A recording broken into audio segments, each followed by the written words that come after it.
Many of you know I do not often speak from the floor. This time, I want to take my full 3 minutes here to make sure I use up all the time I can and wish all of you a fond farewell. And of course, annoy Representative Travis Grantham. I have to annoy him and go over my time. I will be resigning from the Arizona House of Representatives as of tomorrow, February 1st. Over the last 5 years, it has been an honor to serve in this place with all of you. I cherish the friendships and the relationships I've developed with each and every one of you. It's been truly something I never expected. I will forever carry a little bit of your perspectives that you have given to me, and I will take it forward to wherever I end up later. And that's, to me, collective wisdom. You know, to know that since all of you are representatives of all of Arizona, I'm carrying all of Arizona's wisdom with me. That's how I feel. For every bill that came up, in the conversations we had, from psilocybin to brackish wastewater to the blockchain study committee, I hope that you know I valued and respected your perspective, even if I didn't necessarily agree with you. This has been a super educational experience for me. I went from an ordinary citizen to now a man running for Congress, and sometimes it was really surprising where I found agreement and where I found opposition.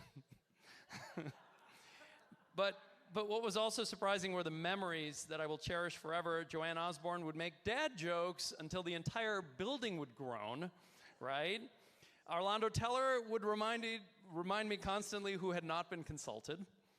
Noel Campbell was in the Dead Sea floating with his jeans on. Those of you remember that memory. I will never get that out of my head. Aaron Lieberman would chat consistently on our Israeli tour bus and then get annoyed when anybody else was chatting.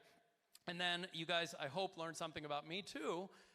For example, how much I care about kangaroos. Best bill in the hopper, yeah. And cats, yes. I hope you will all go on to do wonderful things for Arizona and the world. I want to leave you with just one observation to distill my experience down to one thing that I think I took away from here as my most important lesson. It sounds cliche, but I'm going to say it. Reach for the stars. Now, what do I mean by that? When I was little, I looked up at the stars of the sky, and I was pretty confused, because in the astronomy books that I saw scorpions and archers and lions and things like that, and I'm looking up and I'm like, they're just dots. I don't see anything up there.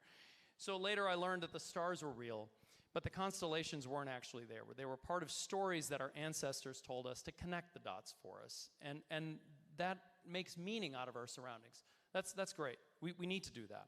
But there's a difference between the facts that are real and the stories that we tell ourselves around those facts. And I'm not telling you this to make any political point.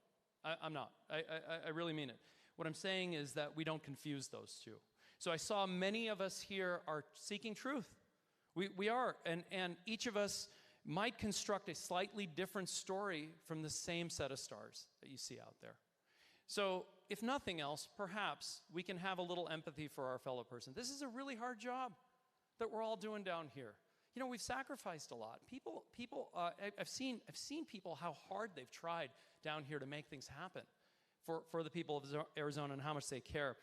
And I think that if we have a little empathy for one another rather than enmity, and if we are real leaders can really do that, we can bring the best out of the people of Arizona. And this is what the great leaders in history have done. Amish out. Thank you.